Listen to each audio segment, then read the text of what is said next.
How are you? Welcome to tonight's edition of the California Book Club. I'd like to welcome you on behalf of myself, David Ulin. I'm the books editor of Alta Journal, on behalf of the Journal, and also on behalf of the California Book Club. Tonight, we are excited to welcome Andrew Sean Greer.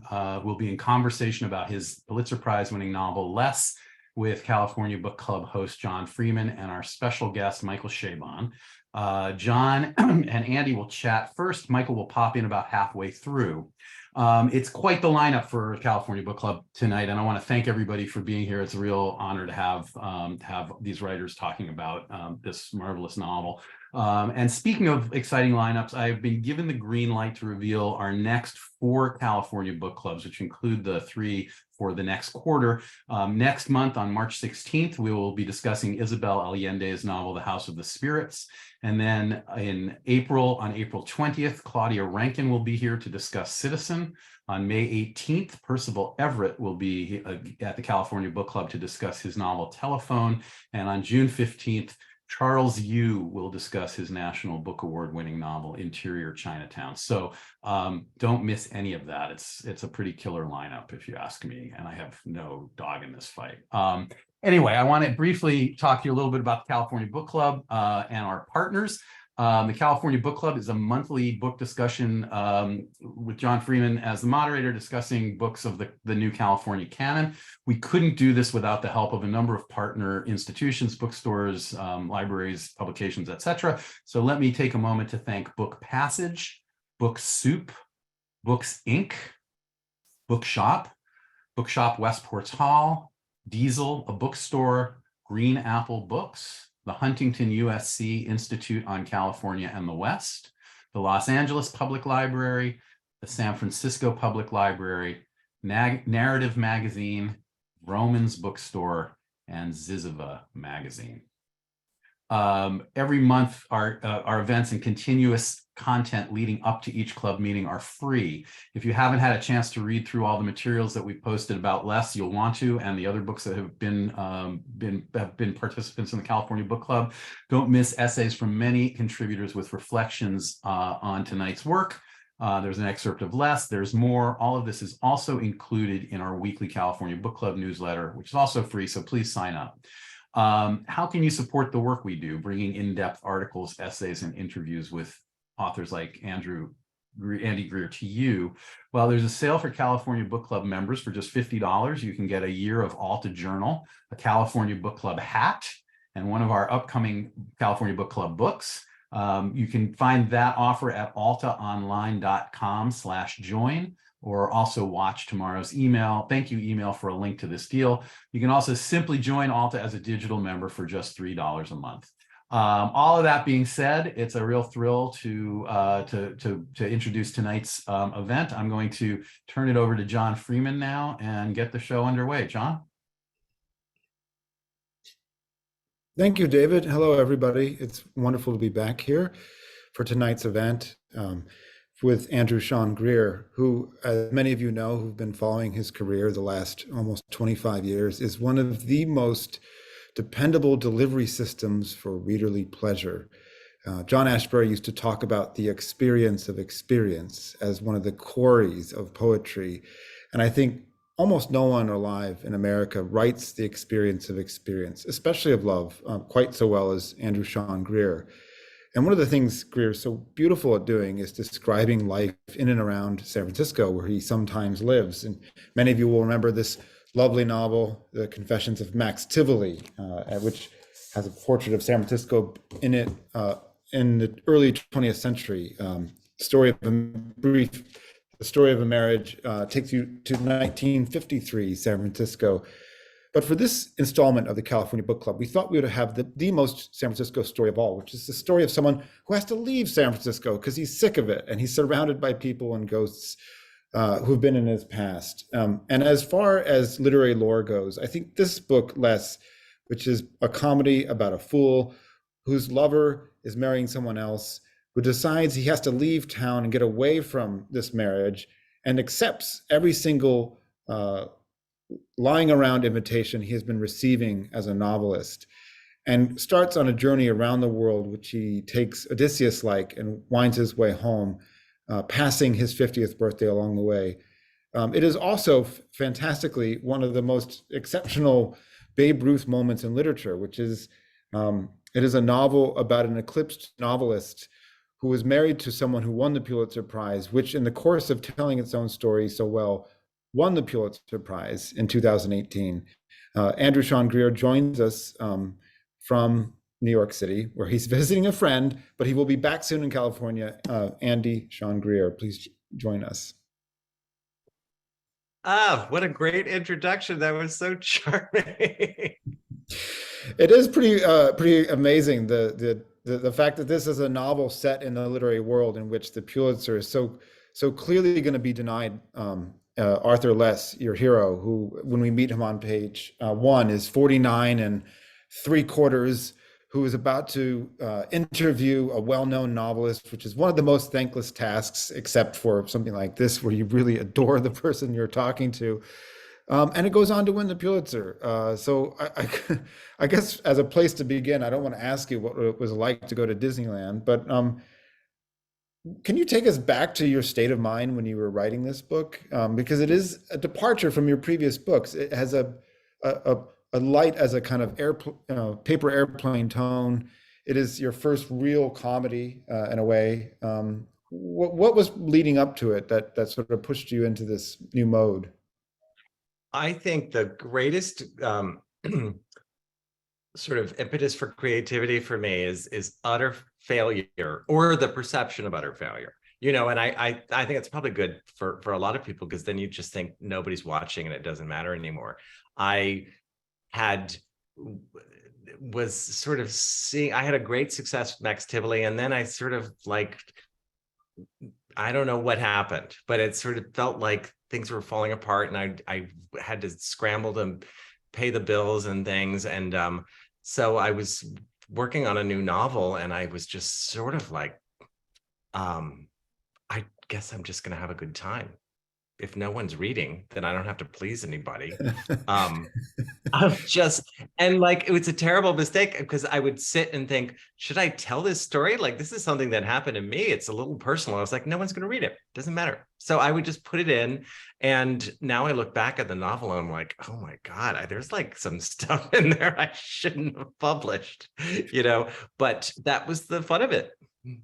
Yeah, I wonder at some point I'm going to have to ask you who is who in this book, and you don't have to say who, but I have my suspicions.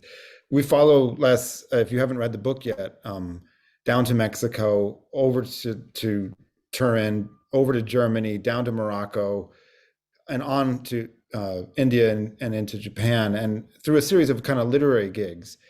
And it is a comedy. It is kind of a picaresque, but there are increasing sort of darts of poignancy. He's feeling his mortality. He's grown up as a gay man in San Francisco in the late 80s and early 90s, and so he did come to the city, when it was reeling from its worst possible moment during the AIDS crisis. And I feel like you're one thing that you've decided in advance is to try to write a novel that was fun and that allowed him pleasure in spite of himself. And I wonder if you can talk about creating a character to whom embarrassing things happen, and yet you also allow him to continue to move towards happiness. It seems counterintuitive. Well, I think I specifically set out, I will say, my first version of this novel, which did not get very far, was a very serious novel about a sad, lonely gay man in his 50s in San Francisco. And that was just a disaster, because who cares about that? And that's when I threw it all away and started over and decided I had to make fun of him. But I wanted it to be a book about joy.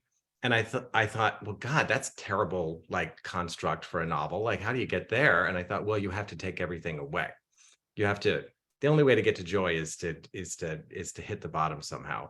So that was my goal as author, was to just torture my main character as much as I could. But I thought a lot about joy in terms of, and this will sound so weird to readers at the sentence level. I thought if I could make it metaphors and like over elaborate language. And if it could just be sort of fun, a joy to read, it wouldn't feel depressing. It would still feel uplifting because the language would be carrying you along in a kind of musical way, and then you would go for it. And it was also more fun to write that way. Mm.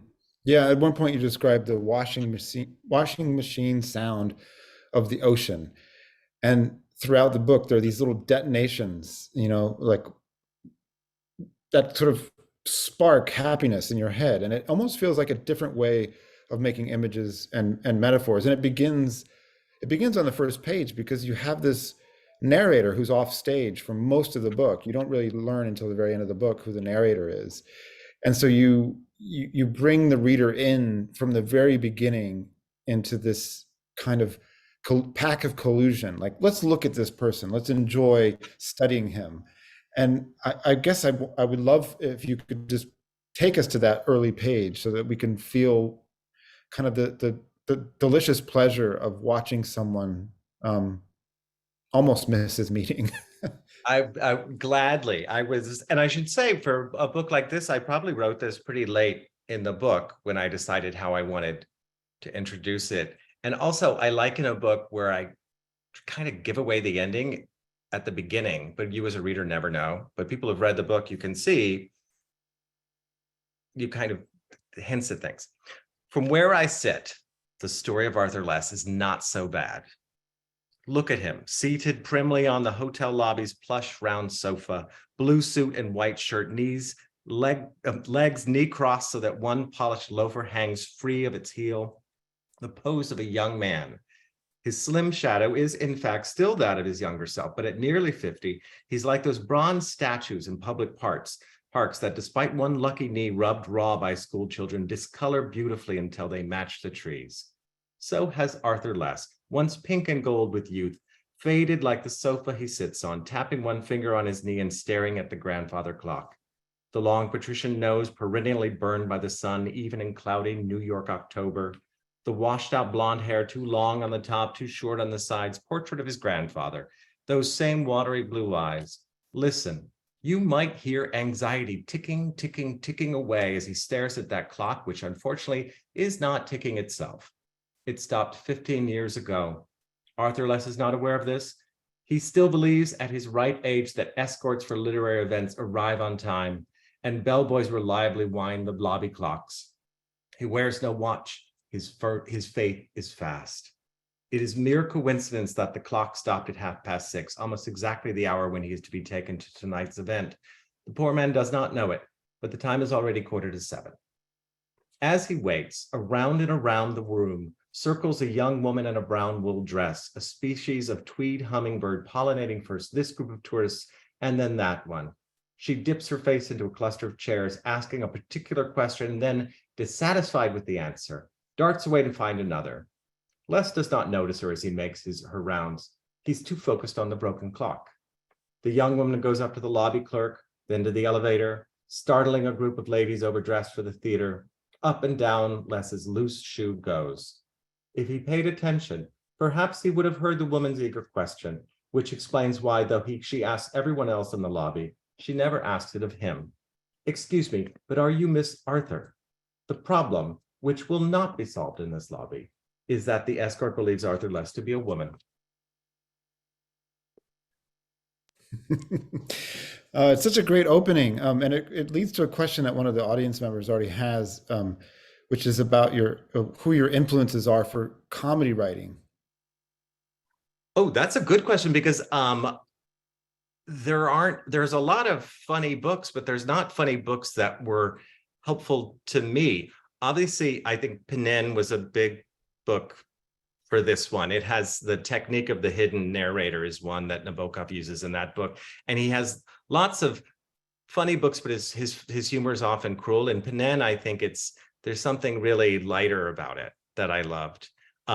Graham Greene, I think is really funny, like Cold Comfort Farm. I forget who wrote that, but these sort of British books, or Woodhouse's books, all of those, I think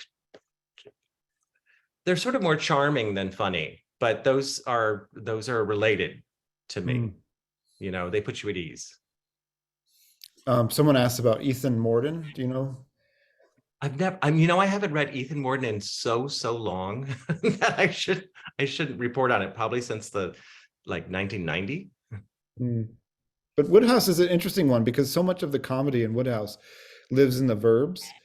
And that was certainly true with Panin. And, you watch Panin walk around that campus in upstate New York, and everything had more agency than him. And I feel like one of the things that is so fun about watching kind of Arthur fall through the world is everyone seems to know what's happening except him. Everyone seems to know what time it is, what he's supposed to be doing, where he's supposed to be.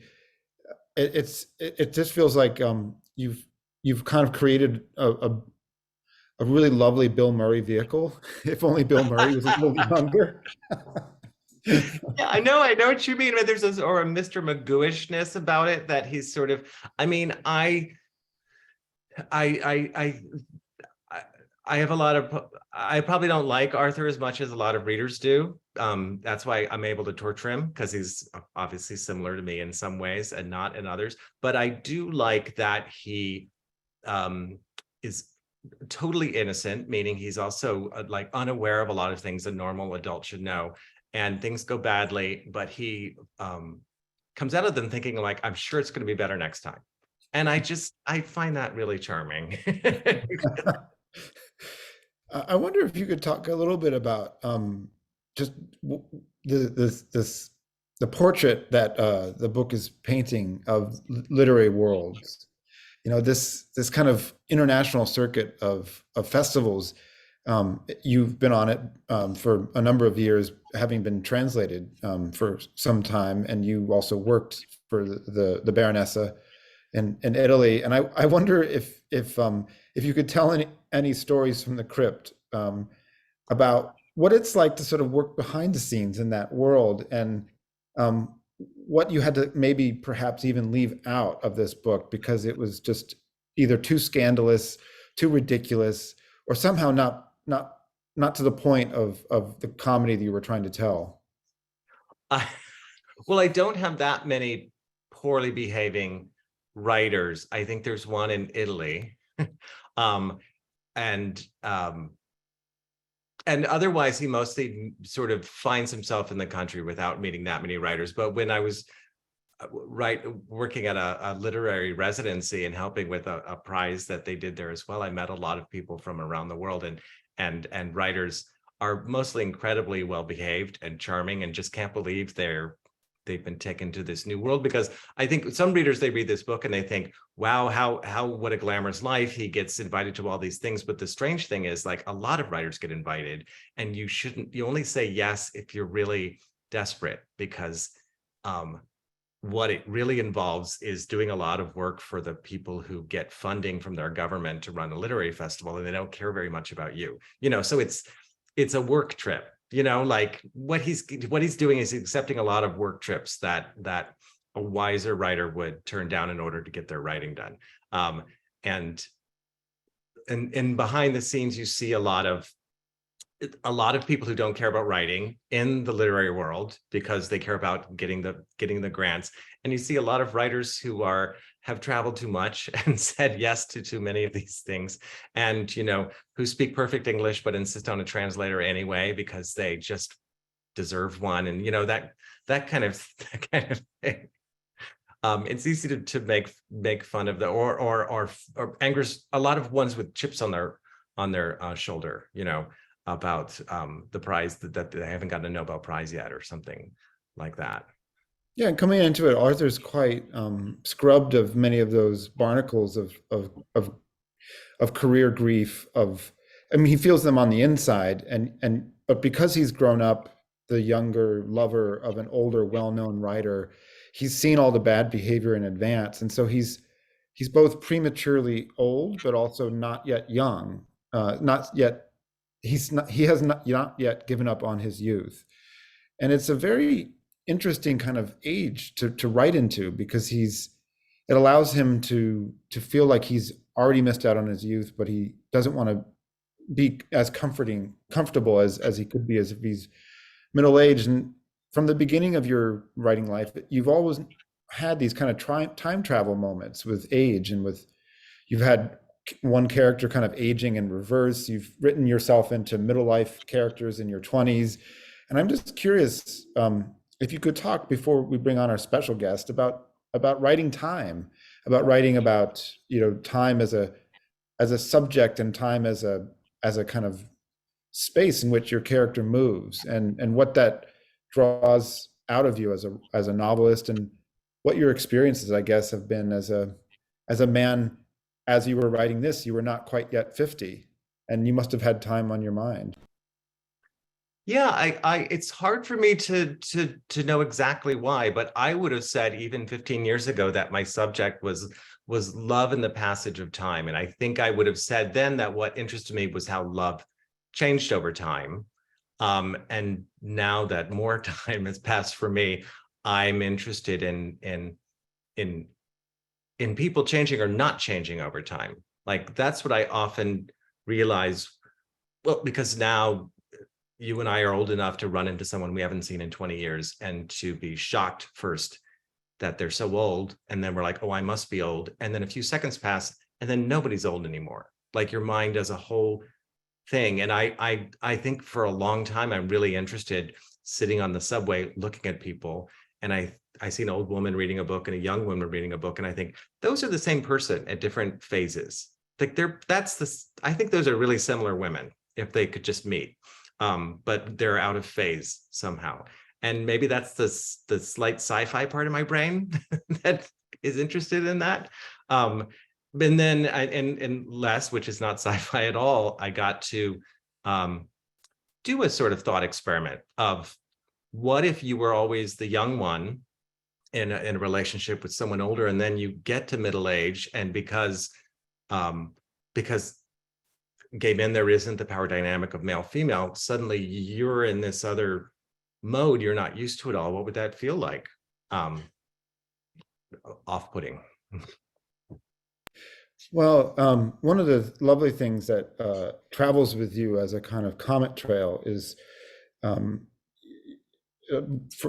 to be quite frank, you're one of the most liked people in publishing, and you have lots of friends around the world, both who you've hosted at various places, but also friendships, long friendships, that have evolved over time, people who have supported you. And we're really lucky tonight to have one of those supporters with us, the Pulitzer Prize winning novelist, Michael Chabon, who's the author of many books, including the latest is Moonglow, as well as a memoir, Pops. And rather than introduce you at length, everyone here knows who you are. Could you please come on, Michael Chabon, and ask your old, but not that old friend, Andy Sean Greer, some questions? Hello. Sort of old friend. I think we've known It's been a each other while now, for a while. hasn't it? Has it been like, it must be close to 20 years almost at this Getting point. close to 20 years. Yeah. Wow. Look at us. Hi, hello. Hi, thank you for coming on and doing this for the Oh, California. it's my pleasure. It's so nice to see your face. I can't wait till you get back out here so we can see you in person. It's so great to hear this conversation, and it's bringing back all these memories and feeling, I remember that first kind of thrill of when I don't know quite where you were in writing the first one, but there was a moment where one could just tell that you felt like you were onto something, or you had found your way to a voice and a perspective, and you do have that really just delightful, tricky point of view, modeled on the Pinion point of view. But I have this memory of you sort of like, I'm having fun. I don't know quite what I'm doing, but I know I'm having fun doing it. And that was such a thrill because, as you said, there were some times when it wasn't so fun. And it's so amazing too to think that if one were setting out to try to write a book that you thought might win a Pulitzer Prize eventually, the worst possible way to do that is probably to write a book that's funny. I remember when you won the Pulitzer, like we sat and tried to think of, Ayala and I tried to think of like what are some other funny books, genuinely funny books that have won Pulitzers anytime recently, and it was a very short list if there was anything on it. In fact, they tend to be more, I don't know, important, as though important can't also be funny. Well, but yours also, I think, surprised people because it was just so fun. It was like, are you supposed to have a good time? Is it It was about comic books too. That was not a good. That was a bad strategy too. If you were trying to be strategic, but we weren't. Yeah. And it's so when you won the Pulitzer, and I got to be the one who, like, essentially, I mean, I didn't. You had an inkling things were happening, but you were confused. I was super confused because where I was I was in Italy, and my boyfriend Enrico had shown me, it was like 10 at night for me, his phone, which someone had sent him, the San Francisco Chronicle, like an article that said local author Greer wins Pulitzer Prize. Mm-hmm. And I was like, but that's not true. You can show me anything. It's that other Greer. Yeah. I mean, I do have a twin. I don't think he won the Pulitzer. But then my phone did have like I hadn't looked at it, had a million messages, all of them with the last name Chabon. They were your children. Were all texting me with like dancing lady, firework, not for yeah. images. Yeah, the word circulated very rapidly among the Chabons and Waldmans of what had happened. And we were at dinner, and I just got a thing on my phone, just a news notification. My phone didn't know I knew you. I mean, well, maybe it did actually. I don't know. But anyway, and I said, "Oh my God, you guys, Annie won a Pulitzer," and the ones who weren't present were texted. And so yeah, you got this rash of texts from us and other people. And then did I call you or did you call me? I can't remember. You called me. I saw you had called me, and so I was like, it's the sort of thing like you want to believe it's true, but we've been let down so many times. And do you want to say what you were doing at the time when weren't you, if I'm not mistaken, weren't you and a dog were having kind of an intimate moment? Yeah, I had just persuaded an incontinent pug, to put on some diapers that I had ordered from China that had suspenders, because I was training the dog. Margaret Atwood was coming, and I didn't want the dog pooping at the dinner table. So that's what I was doing. That's the high level literary world I was living in. And that's when I just gotten the dog in bed with the Baronessa when and it's not, let's just say that wasn't like an extraordinary circumstance in your life at the time. Like that was your life, involved a lot of like care for various creatures that needed a lot of care. Yeah, very intimate care, yeah. Including writers. Yeah. So I called you and I said, Michael, what's going on? And I hope you remember, I think you do remember, because I've seen it and I'm delighted to see that it is the case that you followed my advice that I remember giving you at that moment, which was to enjoy the hell out of it. Like it's a transformative thing. It transforms your life. It transforms your work. It transforms your finances. But it's also, you earned it. You worked really hard. You wrote a lot of books before less, and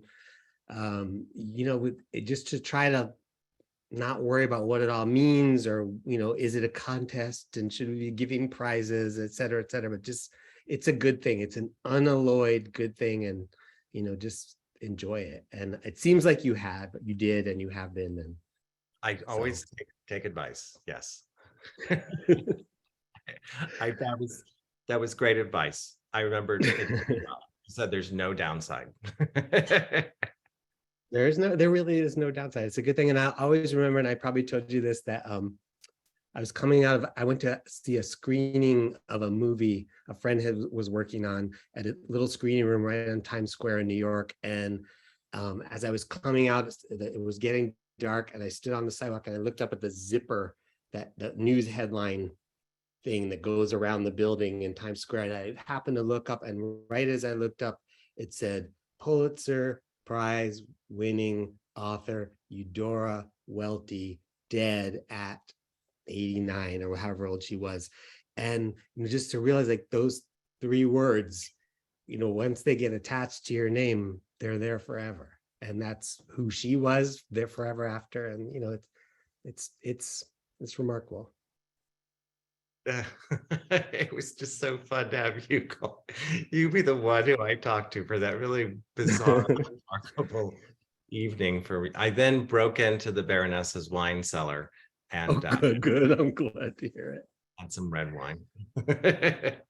So a trilogy, what do you think? No way. No?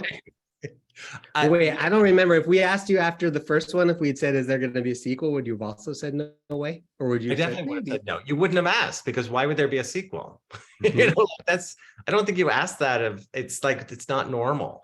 But I think for a moment when I don't know what I'm doing yet next, then I could think about a third one. But I don't have a thought about a third one. I'm doing something else. I'm writing about Italy. Okay. Oh, good. Are you at work? Yeah. Awesome. We'll hear all about it. Yeah. I'll see you very soon. And Yeah, we'll see you very soon. um, So I think we've been talking for about 10 minutes, which was what I was told. Oh, this is wonderful. I've heard many stories about that pug, and I had a friend who had the job before you, whose job was to gently massage the farts out of the pug after lunch. So I'm glad that your job was slightly elevated. I had to do that too. That's what I was gonna say. I had to get some injections that were very intimate as well. It never ended. But you're an experienced pug handler. You had, Yeah, no, I like pugs. Yeah. and you So, had your own. I you had had my all own of pug for 15 years. So Mhm. I would Well, I can't wait to see Andy, and I enjoyed dropping in for this conversation, and I'll try listen to the rest of it on my way to dinner, but I have a dinner reservation I have to get to. So, mwah. okay. Thank you, Michael Chabon. It was really Bye. lovely for you to drop Nice seeing in. you, John. Andy, I wanted to come back to some questions from the audience that have been coming in while you talk. There have been some big hellos from your friends Andrew and Michael from San Jose State. But I want to come back to writing about experience and writing about experience comedically. One audience member in particular named Ed wants to know if you had experiences like the ones described that Les has in Japan, or if your experiences in Kyoto were different. They were, well, I was really careful I only went to Japan that one time. For a few days. I wasn't a restaurant reporter. I was writing for United Airlines in-flight magazine about indigo dye craftsmen. But I did not see very much of Kyoto, and so I couldn't write much more than what I wrote down, because my rule for the book was that I could only use details I wrote down in my notebook, because I didn't want it to be like a fantasy of an American abroad. I wanted it to be full of the like things that you were not expecting to see. But I was trapped in a paper room for a little while. And did you have to break down the door to get out? No, they did get it open, but I was like, well, this is very interesting. Because when you're a travel writer and you're usually alone, you have a lot of time to think about everything in that room. So like I wrote down the brand of the heater in the corner, and that is in the novel. But the things that happened did not happen to me. You know, all the objects are real, but those things didn't. I didn't make everyone sick in Berlin. And Arthur Less is a lot like me, but he's more like my brother, my twin brother, than he's like me. I'm more like the narrator. Gotcha. I think we have time for another brief reading, maybe from that section or from a later section of the book, which will give us a sense of where Les winds up after his first encounter with the errant police escort from literary escort, same thing. Well, I've got a part that I often read that's really near the end, but it doesn't give anything away. It's just a part where his old lover, Robert, he's talking to him on a video call from Japan. And this is Robert talking. He says, I was watching a television show about science the other day. That's the kind of nice old man thing I do now. I'm very harmless these days. It was about time travel. And they had a scientist on saying that if it were possible, you'd have to build one time machine now and build another one years later. And then you could go back and forth, a sort of time tunnel. But here's the thing, Arthur. You could never go any further back than the invention of that first machine, which I think is really a blow to the imagination. I took it pretty hard. Arthur says, we can never kill Hitler. But you know, it's like that already. When you meet people, you meet them, say, when they're 30, and you can never really imagine them any younger than that. You've seen pictures of me, Arthur. You've seen me at 20. You were a handsome guy. But really, really, you can't imagine me any younger than my 40s, can you? Sure, I can. Well, you can picture it, but you can't quite imagine it. You can't go back any further. It's against the laws of physics. I think you're getting too excited. Arthur, I look at you, and I still see that boy on the beach with the red toenails. Not at first, but my eyes adjust. I see the 21-year-old boy in Mexico. I see that young man in a hotel room in Rome. I see the young writer holding his first book. I look at you, and you're young. You'll always be that way to me, but not for anyone else. Arthur, people who meet you now will never be able to imagine you young. They can never go any further back than 50. It isn't all bad. It means now people will think you're always a grown-up. They'll take you seriously. They don't know that you once spent an entire dinner party babbling about Nepal when you meant Tibet. I can't believe you brought that up again. That you once referred to Toronto as the capital of Canada. I'm going to get Marion to pull the plug. To the Prime Minister of Canada. I love you, Arthur. My point is, and after this harangue, he's apparently worn himself out and takes a few deep breaths. My point is, welcome to fucking life. 50 is nothing.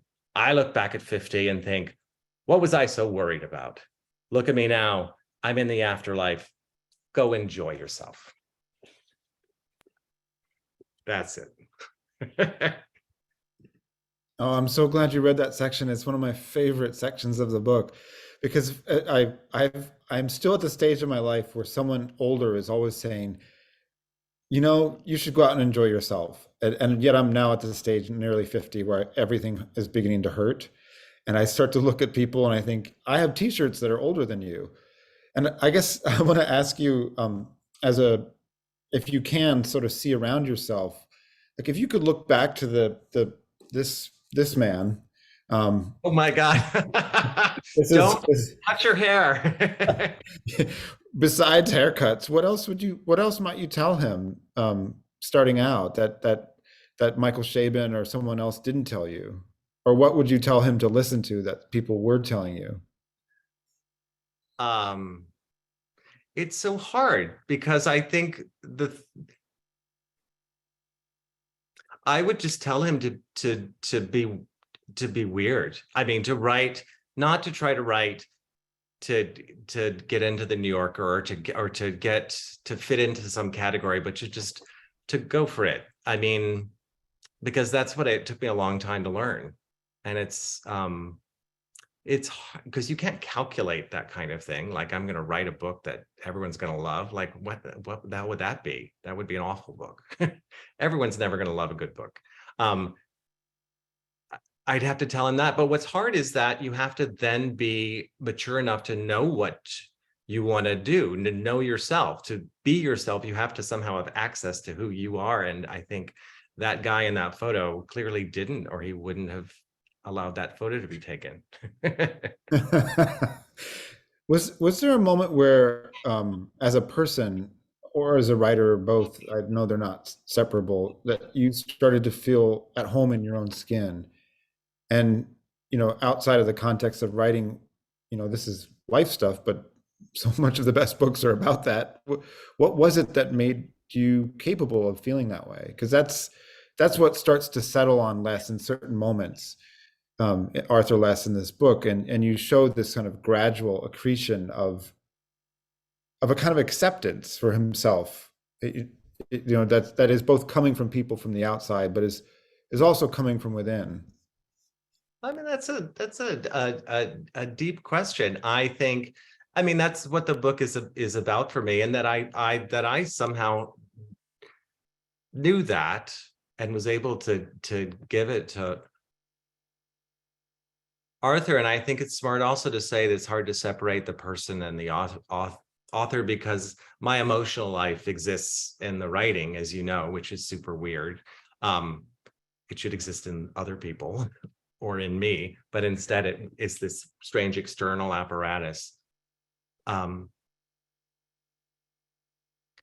Mostly it was around the time that I got to meet other writers like Michael, like you, like to start to be in a world where it wasn't strange to care about those things and fail at them, or succeed, or have it all happen as randomly as it does, but to sort of be in the world together. It felt, no one seemed to think that I was particularly weirder than anyone else, and that was pleasant. It's reassuring that when you realize that the things that you think of as weird are the things that people love about you, Yeah. or I would never have guessed that in a million years. And I don't know how to tell young people that, because they would never believe me. Like, but yeah. At some point during the book, I forget if it's when he's in France. It isn't when he's in France. Arthur Less meets a man at a party. He has this wonderful layover where he's in France for about exactly the right amount of time in Paris for 10 hours, and he meets this man who's been in a long relationship, and the man says to him, like, isn't it weird to be 50? I feel like I've just figured out how to be young, and now I have to start this new thing. And Michael mentioned, which we haven't talked about yet, but that there is a sequel, Less is Lost, and it takes Less from the moment at the end of this book, something that feels almost set up at the end of this book, and it sort of propels him. And the only thing I'll say, if you haven't read it yet, is it takes place in the United States. And I wonder if you are, as a person and as a writer, suddenly aware of this new territory opening up in front of you, this territory of not middle life as conceived of from youth, but of middleness being bigger than maybe you expected it to be. Yeah, for sure. I of course, when you're young, it seems like not the middle, but absolutely the end. There's no way. Could anything can happen from 50 to 80 that isn't identical. And there is a great piece to it of not having to perform in the same way, not because of career success, but mostly because you're kind of like, well, no one thinks I'm sexy, like you're not trying to be in the club and be sexy or try to show off for this thing, because either they don't care, or it's too late, or it already happened, or so there's it doesn't feel like it's too late for anything. I thought it would, but it actually feels like I have time. There's a question from the audience.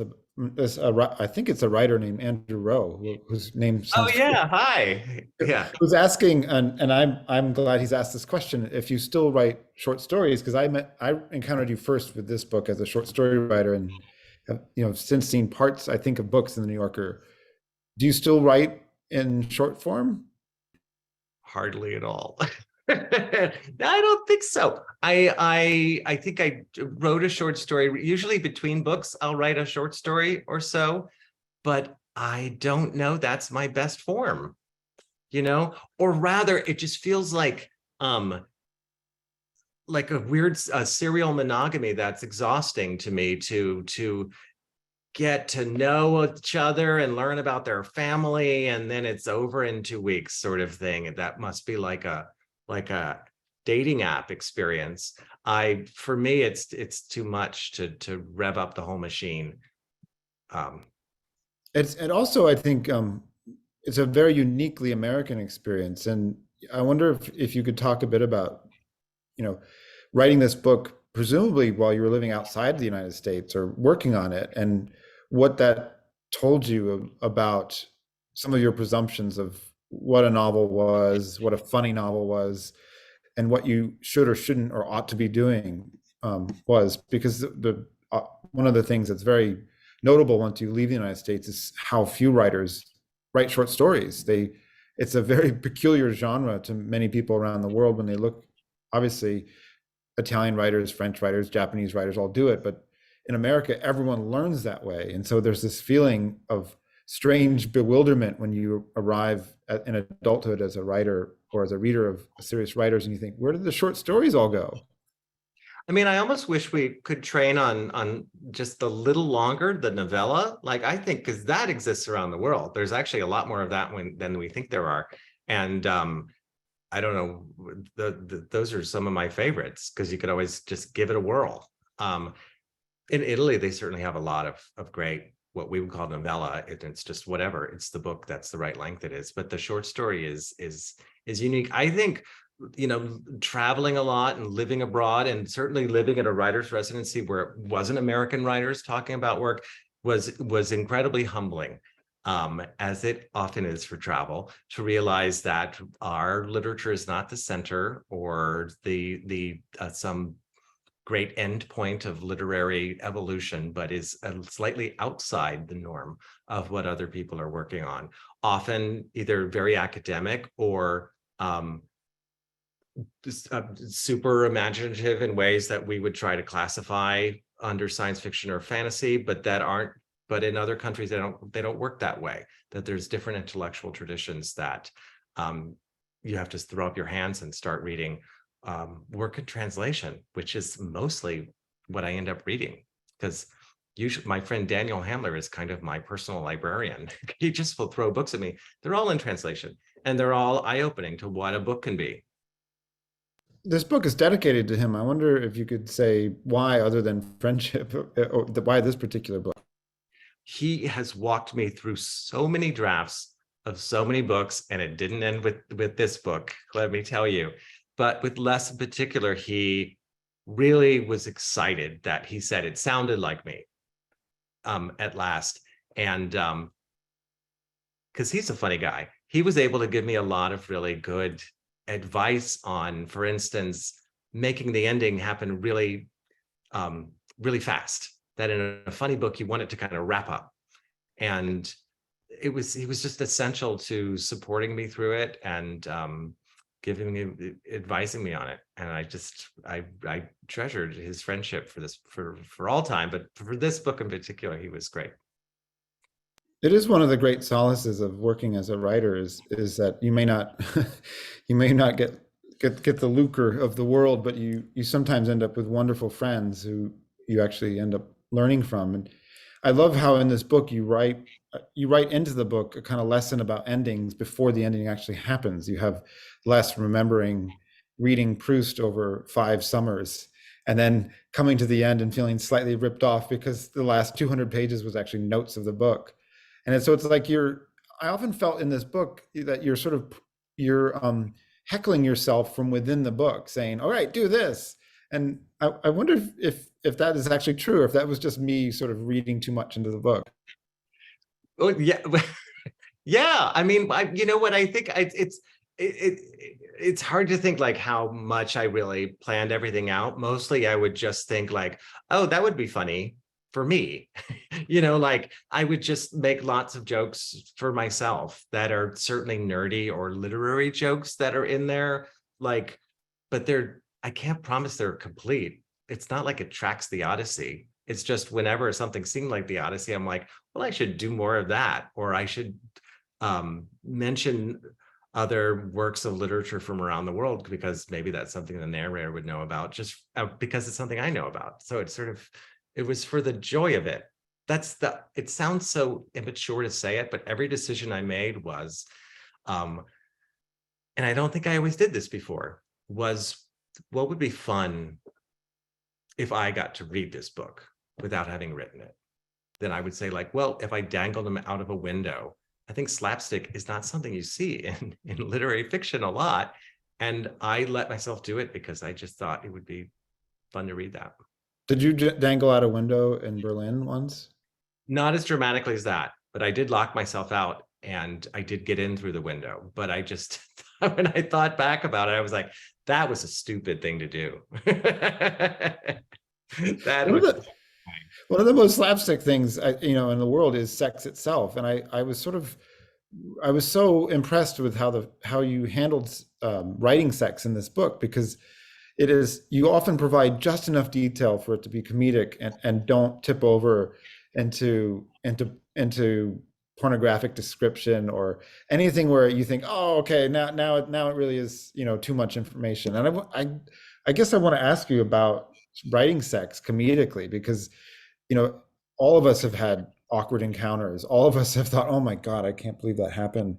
And yet you show this happen, you show Les kind of tumbling through the world, falling in and out of a bed or two. And you never think, oh, that's a Lothario, he's on the make. You think, oh my God, the poor guy, he's just trying to get by. I'm so glad he asked me that, because no one asked me about this. And I always think, like, people are aware, like, he's having a lot of sex in the book. Like, he kind of is, like, more than normal, I think. And I try to be really coy about it, and not make him seem like he's like some, I specifically say that he is average in absolutely every way, and sometimes is too enthusiastic, sometimes not enough, which is a coy way of talking about sex for a man. And so I try to make it seem a little, my editor thought I was making him seem like he was bad in bed. And I talk about that in a paragraph. I spent a long time trying to figure out how do I write this, about saying, like, it's not bad in bed. He's just odd. He's too vulnerable in bed. He's not, which is magnetic to some of the men he meets, but which is not sexy necessarily. That's what I wanted to sort of get at. Yeah, I think you describe him as being like kissing, like he always meant it, like he had never been kissed before, like it was just a passionate kiss. And it kind of, to sort of wind us down, you were talking about him as not bad in bed. It's like he's the essential definition of a fool, who should know that you can regulate how you project yourself and how much you feel, and yet he doesn't seem to be able to do that. He's always vulnerable. He's always, as someone says, skinless. He's always kind of going for the sort of the full Hollywood kiss. And so in a way, it's like the kind of trait that you give him as a fool is endearing. It's like he cares too much. He loves too much. He wants to believe in love too much. And I think I think it's a weirdly brave thing to do now as a novelist, because most books, when they have sex and when they have relationships, they're always sort of slightly tinted so that we aren't exposed to how vulnerable we actually are in relationships. I mean, I don't know what to say to it, except it's once again, it's what seemed to interest me. I'm actually incredibly prudish about writing about sex on the page, or talking about it mostly. I'm probably blushing now, but it seemed like it was what could be more vulnerable than that moment between even strangers, which I think often, especially in the gay community, can be portrayed as like, nameless and dirty. And I'm like, it's still very intimate, no matter what costume you're wearing. And it can be super vulnerable. And it is, whether you admit it or not. And I enjoyed that about him. I want to ask you one last question, because we're almost at 9 Eastern time, 6 p.m. San Francisco time. And Michael alluded to the fact that you are working on a new novel. And in Les, he describes how he never likes to talk about, he made the mistake once of talking about what he was working on, and it sort of vanished, like a sort of mirage. Is there anything you can say about where you go from here? Because it does seem like this massive breakthrough happened where you got to finally sound like yourself, and that's certainly true of the second book about Arthur Les. How do you avoid always sounding like yourself, I guess? Because it seems like one of the things about being an actor or a writer is that you have to kind of change how you sound. Well, I think the next book I'm working on is also maybe not comic, lighthearted in a way, in a different way, because I thought, like an actor, what you want to see them just slightly different. You know, I don't think Liam Neeson were looking for that many changes in the performances. But so I thought, well, I'm enjoying writing in this way so much that if what my purpose in writing a book like Less was just to get to enjoy myself and not worry too much about what happened on the other end of things, then I'm just going to keep that mode as much as I can, because the real joy of the whole process happens alone at the keyboard, having finished something that you're just finally proud of. There's one last question here from another person in the audience who's asking about pandemic and writing. And I in the last couple of years, I think there was a real shift. You know, there's there's just so many different crises happening about life in America, life itself, you know, whether it will be sustainable. There's fires in California. And then, you know, at some point, everyone fell in love with Ted Lasso. Yeah. And I think, you know, I don't want to make you sort of burp up encomiums about, you know, comedy and its point and about our soul, but did you have any kind of moment beyond what had happened in the writing of this book during the pandemic as an individual, wherever you were, where you thought, wow, this really also even further recalibrates what it is I think I'm here for, what I'm supposed to be doing, or what I want to be doing, or who I want to spend my time? Yeah. Well, it happened to all of us, but definitely for me in writing the next book I wrote, it's part of why it was a sequel, a follow-up to Less, was because I was like, I know the only place where I can handle being, which is